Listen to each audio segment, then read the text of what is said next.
Hello everyone, good morning সবাইকে। Welcome back to my channel Sumi's ব্লগে তোমাদের অনেক স্বাগত এবং অনেক ভালোবাসা আমার তরফ থেকে। আশা করছি সবাই খুব ভালো আছো আর আমিও অনেকটাই ভালো আছি। নতুন একটা দিনে নতুন একটা সকালে তোমাদের সবাইকে ওয়েলকাম আমার চ্যানেলে।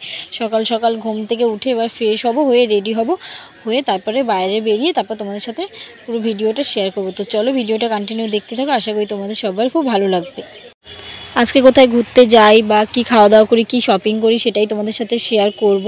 তো চলো ভিডিওটা এখান থেকে স্টার্ট করি, তোমরা সবাই দেখতে থাকো, আশা করি সবার খুব ভালো লাগবে। আমরা তো রুম থেকে বেরিয়ে মানে হোটেল থেকে বেরিয়ে এই যে বাল্মীকি চক এখানটাতে আমরা দাঁড়িয়ে আছি। এখান থেকে আমরা টোটোতে করে আমরা যাব হরিদ্বারের রামঝোলা লক্ষণঝোলা। সেইখানে রয়েছে ঝুলন্ত ব্রিজ, তারপরে আরও অনেক কিছু আছে, ভিডিওর লাস্টেই তোমরা দেখতে পাবে। সেগুলো দেখার জন্যই আমরা সবাই যাচ্ছি। তো চলো ভিডিওটা কন্টিনিউ দেখতে থাকো, আশা করি তোমাদের সবার খুব ভালো লাগবে। ভিডিওগুলো দিতে না একটু লেট হয়ে গেল, কারণ আমি একটু ব্যস্ত ছিলাম, তো তার জন্য তোমরা একটু মানিয়ে নিও। আশা করি ভিডিওগুলো তোমাদের সবার খুব ভালো লাগবে। তো চলো ভিডিওটা দেখতে থাকো।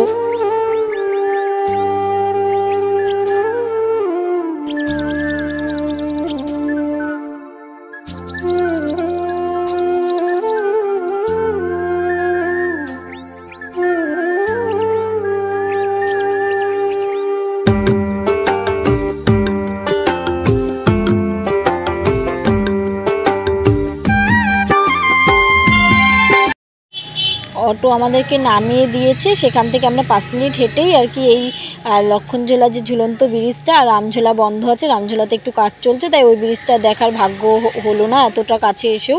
ওই ব্রিজটা ওই সাইডে ওই সাইডটায় রয়েছে, একটু দূরে, কিন্তু ওইখানটা বন্ধ আছে বলে ওই দিকটা আমরা গেলাম না, এখানটাতেই আসলাম ঘুরতে।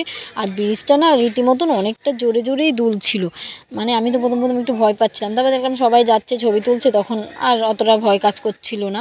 প্রথম একটু ভয় লাগছিলো যে এতটা দুলছে, আর নিচ থেকে গঙ্গা, চাই সাইডে পাহাড়, সত্যি জায়গাটা অপরূপ সুন্দর ছিল।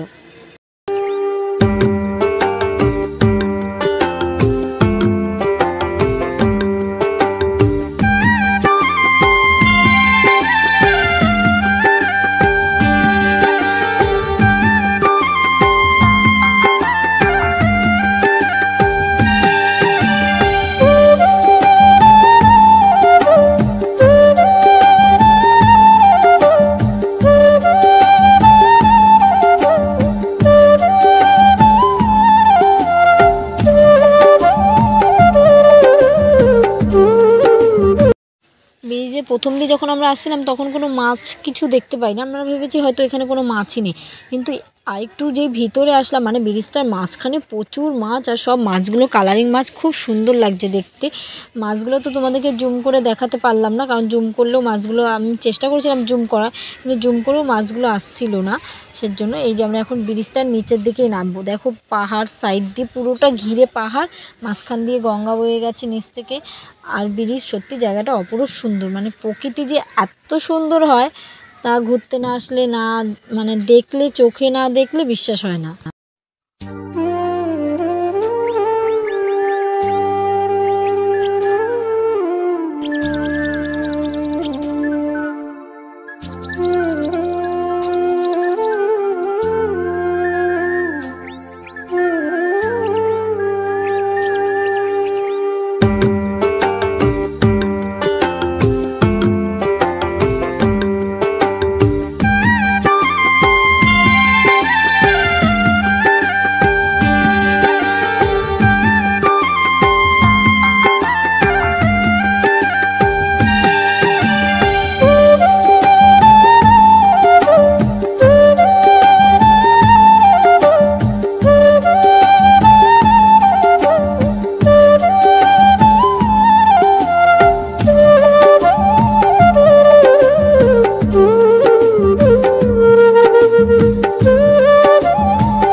নিচে ঘুরে আমরা এই পাশটা এসেছি। একটা রাম সীতা টেম্পল আছে আর একটা হনুমানজির মন্দির আছে, কিন্তু ভিতরে গিয়ে কোনো ফটো ক্লিক করতে দিচ্ছে না। আমরা বাইরে থেকে জাস্ট ঘুরে তোমাদেরকে একটু দেখাচ্ছি। ভিতরে আর কি ফটো করা আর কি নিষেধ লেখা আছে। তারপর আমি ক্যামেরাটা অন করেছিলাম, একজন বললো কি ভিতরে কোনো ফটো ক্লিক করা যাবে না। আমরা আচ্ছা ঠিক আছে, তাই বাইরে থেকেই তোমাদেরকে একটু ঘুরে ঘুরে দেখাচ্ছি। ওই একটা হনুমানজির টেম্পল ছিল, একটা হচ্ছে রাম সীতার টেম্পল ছিল, আর কিছুই ছিল না। এই সাইডটা ঘুরে এবার আমরা অটো করে একদম হোটেলে যাব, হোটেল থেকে এবার খাওয়া দাওয়া করব। বাইরেও একটা হনুমানজির মূর্তি আছে, সেটা একটু তোমাদেরকে দেখাচ্ছি। ভিতরেরটা মানে একটু অন্যরকমভাবে করা ছিল, কিন্তু ভিতরে তো ক্যামেরা অ্যালাউ না, তাই বাইরে থেকে হনুমানজির মূর্তিটা তোমাদেরকে দেখালাম। আর সাইড থেকে গঙ্গা, চারি সাইডে পাহাড়, তোমরা তো সেটা দেখতেই পাচ্ছ। সত্যি খুব সুন্দর জায়গাটা। এখানে কি খাবো, তাই আমার বর আবার একটু স্ট্রবেরি ভালোবাসে, আমিও ভালোবাসি মোটামুটি, তাই একটু স্ট্রবেরি নিয়ে নিয়েছি। চাট মশলা দিলে আরও ভালো লাগতো, একটু টক টক, কিন্তু চাট মশলা খাইনি, কারণ এখানে মশলাপাতিগুলো এত বিচ্ছিরি একটা গন্ধ না, খাওয়াই যাচ্ছে না, খেলে শরীর খারাপ করছে। তাই এমনি জাস্ট নিয়ে খাচ্ছি। আর চারি সাইডে খুব সুন্দর সুন্দর জামা কাপড় ঝুলছে, ভাবছিলাম কিছু কিনবো, তবে মা বললো এখান থেকে আর কিনে লাভ নেই, একবারে হরিদ্বার ওখান থেকেই কিনবো, হোটেলের আশেপাশে তো অনেক বড় মার্কেট আছে, ওখান থেকে কিনবো, এখান থেকে কিনে বয়ে বয়ে কিছু নিয়ে লাভ নেই। আমার মা এখানে আবার বাদরকে বিস্কুট আর কেক দিচ্ছে, দেখো কি সুন্দর খাচ্ছে আর ভয় পাচ্ছে। আমি ক্যামেরাটা যে অন করছি না, সেই ভয় পাচ্ছে। তার আগে কিন্তু আর কি ঠিকঠাকভাবেই নিচ্ছিল। আমরা প্রচুর খাবার নিয়ে গেছি, জানি যে এখানে হনুমান আছে, বাদর আছে, তার জন্য আমরা প্রচুর খাবার নিয়ে গেছি। বাদরগুলো দেখো, হনুমান তো ওই সাইডেই ছিল, বাদরগুলো দেখো, মানে ওই কেক দিচ্ছে আমার মা, বিটুনিয়া কেক নিয়ে গেছি 10 টাকা দামে, সেগুলো দিচ্ছে আর সব লাফিয়ে লাফিয়ে পড়ছে। পুর 12টা কি 12:30 বাজে, মানে একটু একটু যা মনে আছে। আর প্রচুর রোদ উঠে গেছে, কিন্তু তাও এত ঠান্ডা হাওয়া দিচ্ছিল না। আমি টুপিটা একবার খুলে দিয়েছিলাম, তারপর এত হাওয়া দিচ্ছিল, মা বললো শরীর খারাপ হয়ে যাবে কিন্তু এত ঠান্ডা হাওয়া খেলে। আবার লাস্টে টুপিটা পরে নিয়েছি। মারাত্মক ঠান্ডা হরিদ্বারে ছিল সেই টাইমটা। এখন হয়তো গরম পড়ে গেছে, কিন্তু আমরা যে টাইমটা গেছিলাম প্রচুর ঠান্ডা ছিল।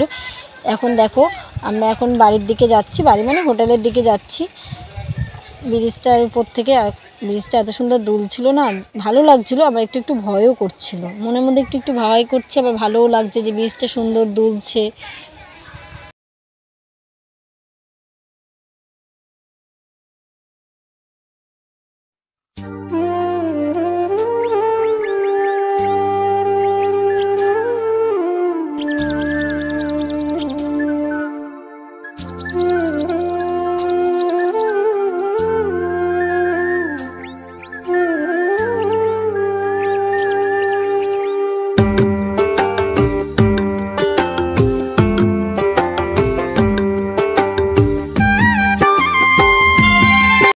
এখন দুপুর 2টো মতন বাজে, প্রচুর খিদে পেয়ে গেছে। সকাল থেকে তো সেভাবে কিছু খাওয়া হয়নি, কারণ কিছু খেয়ে গেলে না ভয় করে যে গাড়ির ঝাঁকানি ফাঁকানিতে যদি বমি ঠমি কিছু হবে না, তাও আর কি রিস্ক নিয়ে তো লাভ নেই। এখন আসলাম, এসে একটু গঙ্গার পাড়ে বসবো, মা বাথরুমে গেছে, তারপরে আমরা খাওয়া দাওয়া করতে যাবো। আর এখানে আমরা একটা দাদা বৌদির হোটেল পেয়েছি, মানে বাঙালি খাওয়া দাওয়া সত্যি খুব শান্তি। এবার যে 3-4 দিন এখনও রয়েছি, সেই 3-4 দিন অন্তত বাঙালি খাওয়া দাওয়া খেতে পারবো, এটাই অনেক।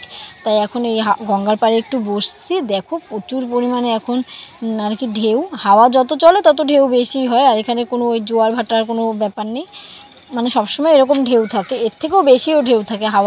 হাওয়া যত বেশি থাকবে তত বেশি তো ঢেউ থাকবে, এটা তো সাধারণত। দুপুরবেলা খাওয়া দাওয়ার পর কোনো ভিডিও ক্লিপ নেওয়া হয়নি। এখন বিকেল ওই 4টে 4:30 মতন বাজে। আমরা গঙ্গা আরতি দেখব বলে, আমরা যে পাশটায় আরতি হয় তাই উল্টো সাইডে বসার জায়গা আছে, আমরা সেদিকটাতেই যাচ্ছি। আর এখান থেকে আমরা দুপুরবেলায়, আমাদের হোটেল তো গঙ্গার কাছে, একটু হোটেলে গেছিলাম, হোটেলে গিয়ে তারপরে আবার চলে এসেছি, কারণ গঙ্গা আরতি দেখতে গেলে আবার জায়গা ধরতে হয় আগে থেকে, না হলে পিছনে বসলে না অতটা ভালোভাবে দেখা যায় না, দেখা যায় মোটামুটি। আর আমি যেহেতু একটু ভিডিও ক্লিপ নেব, তার জন্য একটু সামনে বসার জন্যই তাড়াতাড়ি করে চলে এসেছি। গঙ্গা আরতি শুরু হবে 5টা 5:30, আর আমরা এখন 4:30 মতন বাজে, আমরা চলে এসেছি। আর দুপুরবেলা খেয়েছিলাম প্রথমেই দাদা বৌদির হোটেলে, সেটার ভিডিও ক্লিপ নেওয়া হয়নি, আমার ফোনে একদম চার্জ ছিল না, আমি পরে নেক্সট ভিডিও ক্লিপ নিয়ে তোমাদের সাথে শেয়ার করব। প্রথমে ভাত, তারপর একটু ঘি, কাঁচা লঙ্কা, পেঁয়াজ দিল, তারপরে হচ্ছে পাঁপড় ভাজা, বেগুনি, ডাল, একটা শুক্তো টাইপের ছিল, আর একটা এঁচোড়ের তরকারি, এরকম ছিল। খাওয়া দাওয়া এত সুন্দর খাওয়া দাওয়া ছিল, একদম মানে বাড়িতে যেরকম আমরা খাওয়া দাওয়া করি সেরকম, বেশি তেল মশলা না, মানে মোটামুটি ঠিক আছে খাওয়া দাওয়াটা। এই খাওয়া দাওয়া খেলে আমাদের শরীর খারাপ করবে না। আর প্রথম দিন এসে যা খাওয়া দাওয়া করেছিলাম, যা শরীর খারাপ হয়ে গেছিলো খাওয়া দাওয়া শ্যুট করেনি বলে, সেজন্য তো ভেবেছি যে হয় মুড়ি কিনে খেয়ে থাকবো যদি বাঙালি কোনো হোটেল না পাই। কিন্তু তাও একজনকে জিজ্ঞেস করাতে সে বললো যে না, এখানে একটা বাঙালি দাদা বৌদির হোটেল আছে, তোমরা সেখানে গিয়ে খাওয়া দাওয়া করতে পারো। হোটেলটা সত্যিই খুব সুন্দর। এখন যেহেতু 4:30 মতন বাজে, 5:10-15 থেকে প্রচুর ভিড় হয়ে যায়, কারণ 5:30 থেকে 6টা মধ্যে আর কি আরতি সব কিছু স্টার্ট করে, একটু নিয়ম টিয়ম যা থাকে। আর আরতিটা মেন 6টা থেকে 6:10-15 পর্যন্ত আরতিটা হয়, ওই 15 থেকে 20 মিনিট আরতিটা হয়। তাই এখন একটু ফাঁকা ফাঁকা আছে। আর যেখানে আরতি হয় যে গঙ্গার ঘাটে, সেই ঘাটটা ওই সাইডে রয়েছে। আমরা এখন হেঁটে হেঁটে এই সাইড থেকে ঘুরে ঘুরে আর কি যাচ্ছি। তাহলে তোমরা ভিডিওটা দেখতে থাকো, আশা করি তোমাদের সবার খুব ভালো লাগবে।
এখান থেকে ঘুরতে ঘুরতে 2-3টে শিব ঠাকুরের মূর্তি নিয়েছি বাড়ির জন্য, মাও নিল মায়ের জন্য, আর আমি আরও 2টো নিয়ে নিয়েছি বান্ধবীদের দেবো বলে। আমার বর নিয়েছে, ও যাদের সাথে কাজ করে তাদেরকে দেবে। বেশ ভালোই হলো, ঘুরতে ঘুরতে কেনাকাটি টুকটাকি করছি। এবার প্রায় গঙ্গার যে সাইডে আরতি হয় সেই সাইডটাতে চলে এসেছি। আর ওই দেখো শিব ঠাকুর, ওই শিব ঠাকুরটার ওখানে কালকে যাব, সেই ভিডিওটা তোমাদের সাথে পরে শেয়ার করব। মানে শিব ঠাকুরটা সত্যি খুব সুন্দর। আর দেখেছো জলের কি ঢেউ, আর জলটা মারাত্মক ঠান্ডা, পুরো একদম মনে হচ্ছে বরফ গলা জল, তো মানে মারাত্মক ঠান্ডা। আজকে তো আর স্নান করা হলো না গঙ্গাতে, কালকে ঠিক গঙ্গাতে স্নান করবই।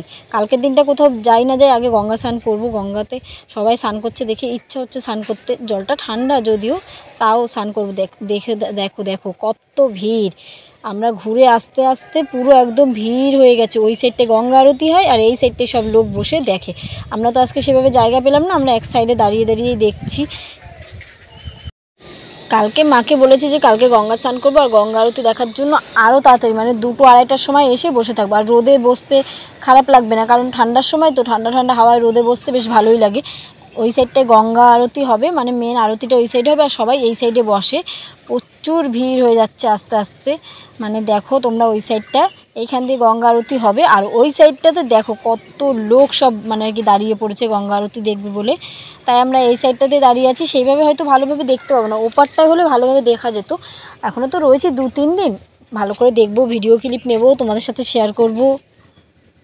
হরিদ্বারের ভিউটা জাস্ট দেখো, এখানে গঙ্গা আরতি হয়, গঙ্গা স্নান করে সবাই, ভিউটা জাস্ট অসাম, তোমরা নিজেরাই দেখতে পাচ্ছ ভিউটা কতটাই সুন্দর। একটা অটো করে আমরা চলে এসেছি পতঞ্জলি বামদেব, সেই তার হসপিটালে দেখতে আসলাম যে হসপিটালটা কেমন কি বানিয়েছে। সবার মুখে শুনি যে দিল্লিতে নাকি পতঞ্জলি যে হসপিটালটা বানিয়েছে খুব সুন্দর। তারপরে একটু ইচ্ছাও ছিল পতঞ্জলি বামদেবের সাথে দেখা করার, কিন্তু তার সাথে দেখা করা হয়নি, কারণ তিনি সেদিনকার আর কি ছিল না, সেদিনকার উনি কোন একটা মিটিংয়ে অ্যাটেন্ড করতে গেছিলো, সেজন্য সেদিনকার দেখা করা হয়নি। অন্য দিন হয়তো আসলে দেখা হতো অবশ্যই। তাই কত সুন্দর চারিদিকটা। আর এই ফুল গাছগুলো আমি দূর থেকে দেখে ভেবেছি কি বাঁধাকপি টাইপের। তবে ধারে গিয়ে দেখলাম যে না, এটা একটা অন্য ফুল গাছ, কিন্তু ফুল গাছগুলো কতটাই সুন্দর, তাই না? তোমরা যদি এই ফুলগুলোর নাম জানো অবশ্যই আমাকে কমেন্ট করে জানিও। অনেক কালারই ছিল, সাদা, হালকা বেগুনি কালার, পিঙ্ক কালার টাইপেরও ছিল, সেইটা মানে ভিডিও ক্লিপটা নেওয়া হয়নি। খুব সুন্দর এই ফুল গাছগুলো। আর এখানে ফ্রিতে চিকিৎসা হয়, মানে গরিব মানুষের জন্য ফ্রিতে চিকিৎসা হয়, বেশ ভালো সুবিধাটা। এই বিল্ডিংটার মধ্যে ওষুধ তৈরি করা হয়, মানে এক একটা রোগের এক একটা আলাদা আলাদা ভাগ করা আছে ভিতরে, তার মধ্যে সব ওষুধ বানানো হয়। আজকের ভিডিওটা এই পর্যন্ত, দেখা হবে নতুন কোনো ব্লগে। ততক্ষণ সবাই ভালো থাকবেন, সুস্থ থাকবেন। আর হ্যাঁ, ভিডিওটা কেমন লাগলো অবশ্যই সবাই কমেন্ট করে জানিও। দেখা হবে নতুন কোনো ব্লগে। Ta-ta, by.